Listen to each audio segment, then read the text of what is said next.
Unit and dimension में हम लोग स्टडी कर रहे थे, उसके बाद चलेंगे। उससे पहले कुछ इन्फॉर्मेशन है कि जो भी आपके दोस्त होंगे, फ्रेंड्स होंगे, उनको आपको बताना है 7 बजे शाम में 10th का मैथ्स, ठीक है, 7:30 बजे शाम में 10th का फिजिक्स, 8 बजे शाम में जनरल कॉम्पिटिशन्स का प्राचीन इतिहास या 6 क्लास का भी पढ़ सकते हैं, इंडस वैली फेडरेशन उसमें चला जा रहा है। 8:30 बजे आपका क्लास यूनिट एंड डायमेंशन का IIT फाउंडेशन सीरीज, 9 बजे पॉलिटेक्निक का मैथ्स, 9:30 बजे पॉलिटेक्निक का केमिस्ट्री और 10 बजे पॉलिटेक्निक का फिजिक्स का ये रेगुलर क्लास है, सिर्फ संडे को छोड़ करके, ठीक है। डेली चलेगा क्लास, लेकिन सिर्फ संडे को क्लास इसका नहीं होगी, ठीक है। तो जो भी आपके करीबी होंगे उनको आप इसके बारे में इंफॉर्मेशन दीजिए, और फ्री ऑफ कॉस्ट, इसमें कभी भी पैसा नहीं लिया जाएगा, और इसको आप इंजॉय के साथ इसके पढ़ाई कीजिए, ठीक है। तो अब हम लोग स्टार्ट करते हैं आगे, जो हम लोग पढ़े थे उसी को आगे करते हैं। तो आज स्टडी करना है 10 के पावर में। जैसे 10 के पावर -18 रहेगा तो इसको क्या बोलेंगे, 10 के पावर -15 होगा तब क्या बोलेंगे, 10 के पावर -12 होगा तब क्या होगा, -9 होगा तब कैसा होगा, 10 के पावर -6 होगा तब क्या बोलेंगे, 10 के पावर -3 होगा तब क्या बोलेंगे, 10 के पावर -2 होगा तब क्या बोलेंगे, 10 के पावर -1 होगा तब क्या बोलेंगे। इसको हम लोग देखेंगे सिंबल के साथ। उसके बाद 10 के पावर अगर 1 हो तब क्या इसको बोल सकेंगे, 10 के पावर 2 को क्या बोलेंगे, 10 के पावर 3 होगा, 10 के पावर 6 होगा, 10 के पावर 9 होगा, 10 के पावर 12 होगा, 10 के पावर 15 होगा और 10 का पावर 18 होगा। तो देखिए, इसको बोलते हैं एटो, इसको बोलते हैं फेमटो, इसको बोलते हैं पिको, इसे नैनो, इसे माइक्रो। जरूरत कब पड़ेगा, जब आपको कन्वर्सन आएगा, एक जैसे लिखा रहेगा कि 10 माइक्रो फराड कैपेसिटेंस है तो उसका बदलिए मीटर, मतलब उसका जो ऐसा यूनिट होगा उसमें बदलिए, तो आपका ये सब का जरूरत पड़ेगा कि फेमटो रहेगा तो हम कितना लिख पाएंगे।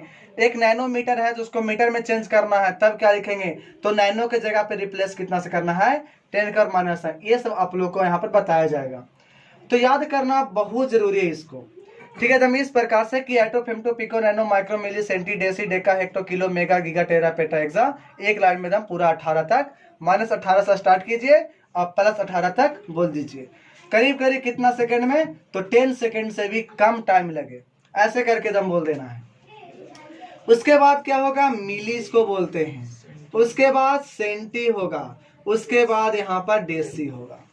यहाँ पर चलेंगे तो इसे बोलते हैं डेका बोलते हैं, उसके बाद हेक्टो बोलेंगे, फिर किलो होगा, फिर मेगा होगा, और उसके बाद गीगा होगा, या गीगा इसको बोलते हैं, गीगाबाइट, ठीक है, गीगा। इसके बाद टेरा होगा, उसके बाद पेटा होगा, और उसके बाद फिर एक्सा होगा, ठीक है। एटो को सिंबल होता है ए। फेमटो की अगर बात करेंगे तो फेमटो के लिए होता है एफ, पिको के लिए स्मॉल पी, नैनो के लिए स्मॉल एन, माइक्रो का सिंबल ऐसे यू आप लिख दो, और उसके देखिए यू लिख देते हैं, उसका नीचे से खींच दीजिए, इसे पढ़ा जाता है म्यू, आगे बताएंगे क्या पढ़ा जाएगा। इसके बाद आपको है मिली स्मॉल एम, सेंटी के लिए स्मॉल सी, और उसके बाद डेसी के लिए स्मॉल डी लिखते हैं। डेका रहेगा तो डी ए से लिखते हैं, हेक्टो के लिए स्मॉल एच, किलो के लिए स्मॉल के, लेकिन मेगा के लिए कैपिटल एम होता है, गीगा के लिए कैपिटल जी होता है, टेरा के लिए कैपिटल टी होता है, पेटा के लिए कैपिटल पी होता है, और एक्सा के लिए कैपिटल ई होता है, ठीक है। एक बार हम लोग याद कर लेते हैं कैसे याद रखना है। एक चीज इसमें देख रहे होंगे यहाँ पर कि आपका 3 से का फासला होगा, फिर 3 से फासला होगा, फिर 3 से फासला होगा, फिर 3 से फासला होगा, 3 से फासला होगा, 3 तक पहुंच जाएंगे तो 1 का फासला चलेगा, ठीक है। 3 का फासला से चलते जाएंगे कहां तक, 3 तक, और 3 तक पहुंचने के बाद एका का फासला होता है। और जब हम लोग अब स्टार्ट करेंगे आगे तो एका का फासला पहुंच जाएंगे जब 3 तक, फिर 3 का फासला हमेशा होते जाएगा। यह है 15। तो याद रखना है कैसे, 4 याद रखिएगा पहले, एटो, फेम्टो, पिको, नैनो, 4 और बोलिएगा, एटो, फेम्टो, पिको, नैनो, तो आपको चारों याद हो जाएगा। फिर बोलना है माइक्रो, मिली, सेंटीडेसी, माइक्रो, मिली, सेंटीडेसी, 4 बार ये आपको 8 तुरंत याद हो गया होगा कि atto, femto, pico, nano, micro, milli, सेंटीडेसी।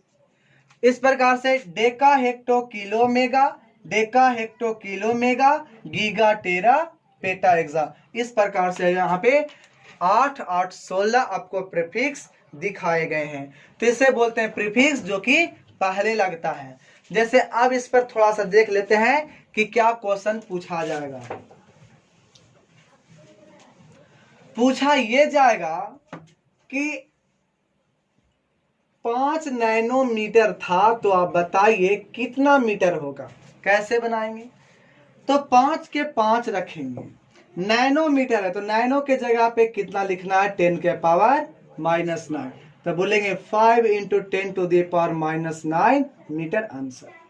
आपसे पूछा जाएगा कि 5 नैनोमीटर है तो बताइए कितना गीगा मीटर होगा। गीगा की बात बताया, कितना गीगा होगा, तो देखिए क्या करना है। कन्वर्ट करने के लिए नैनो के जगह पे -9 और गीगा के जगह पे 10 के पावर कितना 9। अब जब ये -9 उधर जाएगा नीचे में, तो सोचिए 10 के पावर 9 पहले ही से ऊपर में है और ये नीचे आएगा तो 10 के पावर -9। अब जब ये ऊपर जाएगा तो क्या बन जाएगा प्लस में, तो 9 9 कितना हो जाएगा 18। तो इस प्रकार से ये सिंपल है तरीका, उसको किसी भी परफिक्स से दूसरे परफिक्स में कन्वर्ट करने का ये तरीका आसान है। लेकिन बशर्ते क्या होना चाहिए, याद होना चाहिए atto, femto, pico, nano, micro, milli, centi, deci, deca, hecto, kilo, mega, giga, tera, peta, exa. ठीक है, एकदम स्पीड में, अब -18 से लेकर के +18 तक। चलिए अब कुछ सिंबल है, उसका नाम है, उसको हम लोग देख लेते हैं। चलिए कुछ सिंबल है, जैसे बीटा को बीटा बोलते हैं, उसका कैसे हम लिखते हैं बीटा को, उसको देखेंगे। माइक्रो है तो माइक्रो को कैसे म्यू लिखे, ठीक है, म्यू पढ़ते हैं, फ्रीक्वेंसी को न्यू से पढ़ते हैं, तो उसके बारे में हम लोग अभी लिख देते हैं कुछ सिंबल्स के बारे में। तो देखिए ऐसे रहता है, इसको क्या पढ़ा जाता है, तो सब लोग जानते होंगे इसको थीटा पढ़ा जाता है। क्या पढ़ा जाता है इसको, थीटा। थीटा याद रखिएगा, थीटा नहीं पढ़ेंगे, थीटा पढ़ेंगे।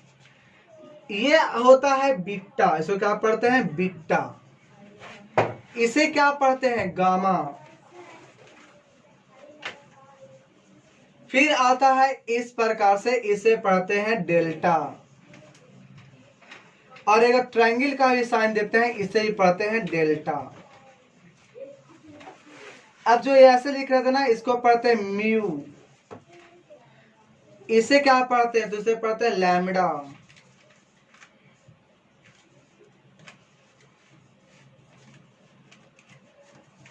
इसे पढ़ते हैं ओमेगा। डब्ल्यू नहीं, इस प्रकार से घूम जाता है ओमेगा। इसे पढ़ते हैं ओम।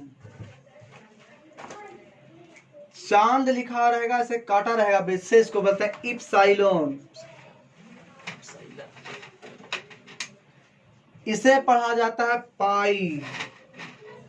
ऐसे हो या ऐसे करके ऐसे हो, तो इसे पढ़ाता है फाई।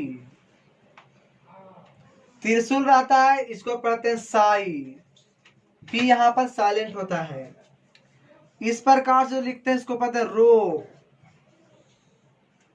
अगर अभी लिखकर ऐसे करते हैं या कहीं कहीं इस प्रकार से ऐसे मुड़ा हुआ देखने को मिलेगा, इसको फ्रीक्वेंसी को लिखने का तरीका होता है, जिसको न्यू पढ़ते हैं। क्या पढ़ते हैं, न्यू। कल देखे थे कि एन लिख करके ज्यादा खींच देते हैं थोड़ा सा, इसे पढ़ते हैं इट्टा। इस प्रकार से होगा, उसको पढ़ते हैं सिग्मा। जो टॉर का निशान होता है उसको पढ़ते हैं टाउ। ऐसे करके और रहेगा इस प्रकार से ऐसे, इसे पढ़ते हैं किप्पा। और एक इस प्रकार से रहेगा और सीधा ऐसे रहेगा, इसको पढ़ते हैं साई या ची बोल सकते हैं इसको।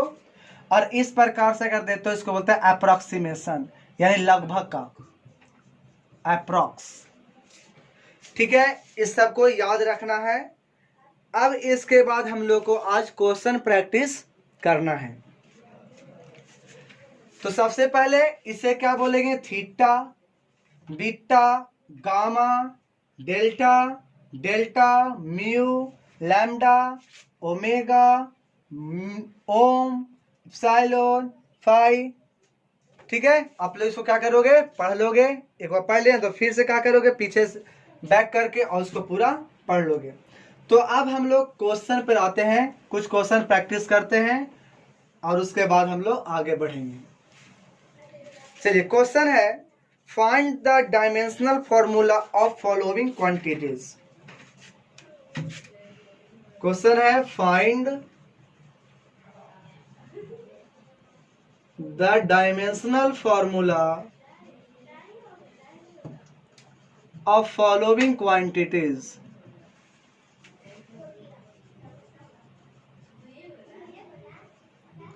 ए में है द सरफेस टेंशन,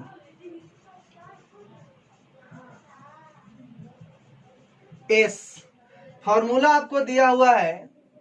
इसके लिए S is equal to rho g r h by 2। Rho का मतलब डेंसिटी, इसका मतलब डेंसिटी मतलब मास पर यूनिट वॉल्यूम होता है ना, घनत्व का। जी का मतलब ग्रेविटेशनल कांस्टेंट, जो आपका है स्मॉल जी, जो ग्रेविटेशनल एक्सेलरेशन होता है। तो जब ये एक्सेलरेशन का होगा, रेडियस होगा, हाइट होगा। इससे इसके हेल्प से एस का डायमेंशन बताना है। बी में है द थर्मल कंडक्टिविटी,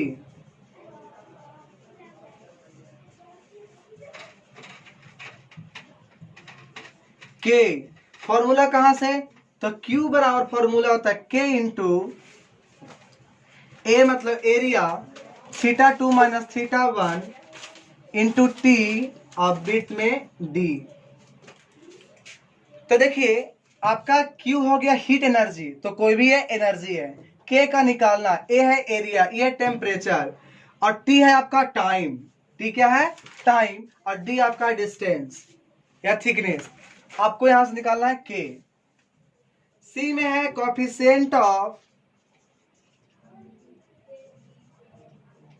विस्कोसिटी, इसको हम लोग पहले भी बना चुके हैं, लेकिन यहां पर फॉर्मूला आपको दिया हुआ है F is equal to minus eta, coefficient of viscosity क्या होता है, eta, A into V2 minus V1 by X2 minus X1। तो आपको इस फॉर्मूला के हेल्प से आपको बनाना है सारे का डायमेंशन। तो देखिए अगर हमको निकालना सरफेस टेंशन तो निकालते हैं, इसको अब इरेज करते ऊपर वाले को, जरूरत नहीं है। तो देखिए क्या है, एस इज इक्वल टू है रो, रो मतलब डेंसिटी। डेंसिटी का क्या होता है, मास बाय वॉल्यूम। मास का डायमेंशन पता होगा m, और वॉल्यूम का होता है L3। तो जब ये ऊपर जाएगा तो होगा ml माइनस 3। जी का मतलब एक्सेलरेशन, ग्रेविटेशनल एक्सेलरेशन, इसका क्या होता था LT माइनस 2।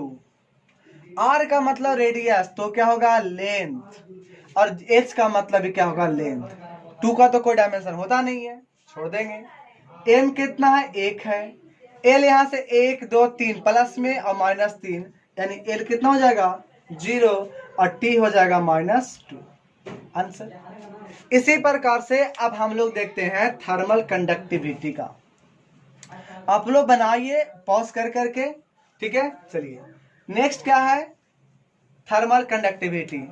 Q था यहाँ पर, Q का क्या होता है, तो ऐसे करें K निकालना है, इसको ऊपर भेज देते हैं, तो K बराबर आ जाएगा Q इंटू डी बटा, ये सब आ जाएगा नीचे में A इंटू टी और इंटू θ2 माइनस θ1। हमको डायमेंशन चाहिए, क्यू का मतलब था हीट एनर्जी या एनर्जी, तो ml 2t-2, डिस्टेंस था l, एरिया के लिए होता है L2 और टाइम के लिए T, टेम्परेचर है, टेम्परेचर का आप यहाँ पर K लिख सकते हो या थीटा भी लिखते हैं। तो चलिए हम यहाँ पर थीटा लिखते हैं। ये नहीं कि कहिएगा कि थीटा में से थीटा घट जाएगा, नहीं, वही जोड़ सकते हैं, उसी को घटा सकते हैं जिसका यूनिट और डायमेंशन सेम होता है, मतलब दोनों का डायमेंशन एक ही चीज होगा। तो दोनों चलते क्या लिखेंगे, थीटा। अब इसको सबको ऊपर भेजेंगे, m तो नहीं है कोई, L2 खत्म हो जाएगा, लेकिन एगो L बचेगा। T जब ऊपर जाएगा तो एक और माइनस में पहुंचेगा, तो पहले से 2 था, अब पहुंचेगा एगो -3, और जब थीटा ऊपर जाएगा तो थीटा -1। इस प्रकार से वो थर्मल कंडक्टिविटी भी बन गया। अब आता है कोएफिशिएंट ऑफ विस्कोसिटी का, चलिए उसको देखते हैं। F = फॉर्मूला था इटा ए फाइनल वेलोसिटी या इनिशियल वेलोसिटी बाय डिस्टेंस का अंतर था, यानी डिस्प्लेसमेंट था। इसको निकालना था, इसको भेज दे तो छोड़ी नहीं भेजते हैं। एफ का क्या होता है ml-2, भेज सकते हो नहीं भेज सकते हो कोई प्रॉब्लम नहीं है, इसे लिख लिए। ए का होता है L2, अब भी का होता है Lt-1 और x का होता है L से L खत्म। यहां पर खाली n इटा चाहिए था, बाकी सब नहीं चाहिए था। क्या करते हैं, mlt-2, इसको नीचे लाएंगे तो L2 और इसको भी नीचे लाएंगे T-1, किसके बराबर, इटा बराबर।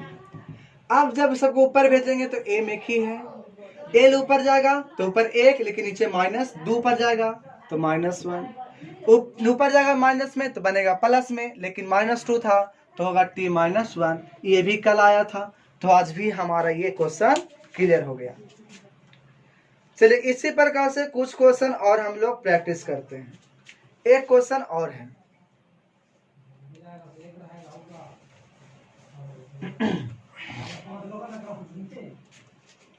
चलिए और क्वेश्चन देखते हैं। सपोज देखिए, अगर क्वेश्चन कल करना होगा नेक्स्ट डे मंडे को, तो कमेंट में आना चाहिए कि क्वेश्चन होना चाहिए। अगर एक भी बचेगा क्वेश्चन का रहा तो क्वेश्चन होगा, नहीं तो थ्योरी स्टार्ट हो जाएगी। देखिए सपोज, और एक बात ध्यान रखना चाहिए कि हम लोग पढ़ रहे हैं IIT, तो इसमें बिना क्वेश्चन का IIT निकालना मुश्किल है। या आप NT या आप कोई भी चीज निकालते हो, ठीक है, कोई भी कंपटीशन हो, चाहे कोचिंग का हो चाहे स्कॉलरशिप का हो, सभी में आपको ऑब्जेक्टिव चाहिए, बिना क्वेश्चंस का नहीं बनेगा। तो इसलिए क्वेश्चन भी जरूरी है। तो ए के A = कितना है, B के पावर n और C के पावर m दिया हुआ है। Where A has dimension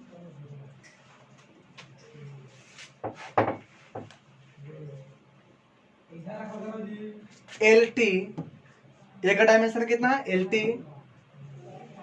B has dimension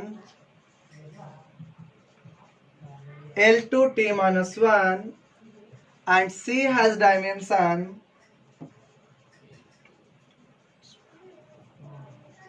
LT2, तो आपको बताना है कि n और m का वैल्यू लगभग कौन होगा। ऑप्शन ए में 2/3 1/3, बी में 2 और 3, सी में 4/5 की -1/5, डी में 1/5 की 3/5 और ई में आपका 1/2 की 1/2। तो चलिए इसको बनाते हैं। पहला तरीका क्या था, दोनों तरफ डायमेंशन लिखना। ए का डायमेंशन कितना है LT, लिख देते हैं। बी का डायमेंशन कितना है L2T-1, पावर में कितना m। सी के लिए कितना है LT2, पावर में कितना है m। अब अलग अलग करते हैं तो होगा LT बराबर L2n-T-m, यहाँ से m आएगा तो LM और T2m। LT बराबर L के यहाँ से कितना होगा 2n प्लस में m, यहाँ पर देखते हैं टी के लिए -n + 2n इतना होगा। दोनों तरफ क्या करते हैं, बराबर करते हैं पावर को। जब पावर को बराबर करेंगे तो इधर में पावर कितना है l का 1 और इधर में कितना है तो 2n + n। यहाँ पर t के पावर 1 है, यहाँ पर कितना है तो -n + 2n। कैलकुलेशन करना है इसको। कैलकुलेशन करेंगे कैसे, क्या करते हैं इसमें 2 से मल्टीप्लाई करके घटा देंगे। तो जब 2 से मल्टीप्लाई करेंगे तो ऊपर 1 है नीचे में 2 है, घटाना है तो -1 बचेगा। ये -2 + 2 क्या हो जाएगा, सॉरी घटाना नहीं है जोड़ना है, जोड़ेंगे तो कितना हो जाएगा 3, क्योंकि यहाँ पर 2 से मल्टीप्लाई करेंगे तो 2 और 1 3 हो जाएगा। 2 से मल्टीप्लाई करेंगे तो ये जोड़ेंगे तो कट जाएगा और यह कितना हो जाएगा 4, 4 और 1 5। तो यहाँ से m बराबर मिलेगा 3/5। तो 3/5 देखिए तो ऑप्शन किस में है, तो बस एक में देखने को मिला, आंसर डी। चलिए नहीं तो अब n का वैल्यू निकालिए। फर्स्ट इक्वेशन से 1 = कितना 2n + m, 1 बराबर 2n + m का वैल्यू 3/5। इसको प्लस में इधर लाते हैं तो माइनस में आएगा। एलसीएम लेंगे तो कितना आएगा 5, 5 - 3।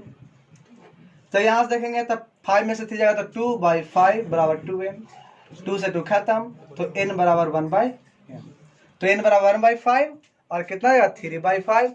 तो यहाँ पर हम क्वेश्चन कर लिए हैं, ठीक है। क्वेश्चन अभी बहुत सारा क्वेश्चन है, करोगे तो कम पर भी 2 क्लास तो होना चाहिए सिर्फ क्वेश्चंस का, ठीक है। चलिए आज इतना ही रहने देते हैं, बहुत ज़्यादा लंबा हो जाता है लेक्चर, ठीक है।